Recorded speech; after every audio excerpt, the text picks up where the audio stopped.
इस वीडियो में भगवान ओशो कहते हैं कि ध्यान के लिए प्रतीक्षा करना सीखो।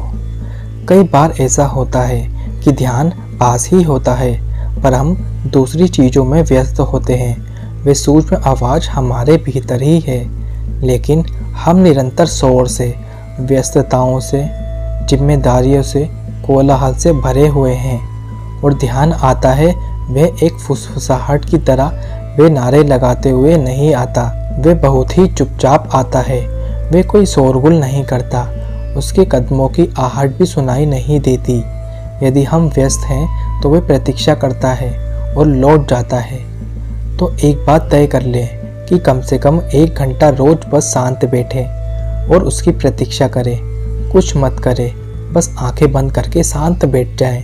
गहन प्रतीक्षा में एक खुले हृदय के साथ सिर्फ प्रतीक्षा करें कि यदि कुछ घटे तो हम उसका स्वागत करने के लिए तैयार हों। यदि कुछ ना घटे तो निराश ना हो। कुछ ना घटे तो भी 1 घंटा बैठना अपने आप में विश्रामदायी है। वे हमें शांत करता है, स्वस्थ करता है, तरोताज़ा करता है और हमें हमारी जड़ों से जोड़ता है। लेकिन धीरे धीरे झलक मिलने लगती है और एक तालमेल बैठने लगता है कि हम किसी विशेष स्थिति में, विशेष कमरे में, विशेष समय पर प्रतीक्षा करते हैं तो झलकें ज़्यादा आती हैं। वे कहीं बाहर से नहीं आती, वे तुम्हारे अंतरतम केंद्र से आती है। लेकिन जब अंतर चेतना जानती है कि बाह्य चेतना उसके लिए प्रतीक्षा कर रही है तो मिलने की संभावना बढ़ जाती है।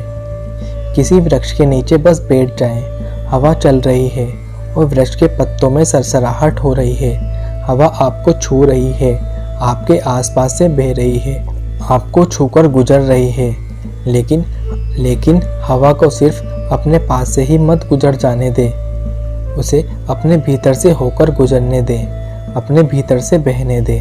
अपनी आंखें बंद कर लें और महसूस करें कि जैसे हवा वृक्षों से होकर गुजरती है, पत्तों की सरसराहट होती है, वैसे ही आप भी एक वृक्ष की भांति हैं, खुले, और हवा आपसे होकर गुजर रही है, अनायास में नहीं बल्कि सीधे आपसे होकर बह रही है। तो आप देखेंगे कि आपको ध्यान की झलकें मिलना शुरू हो चुकी हैं।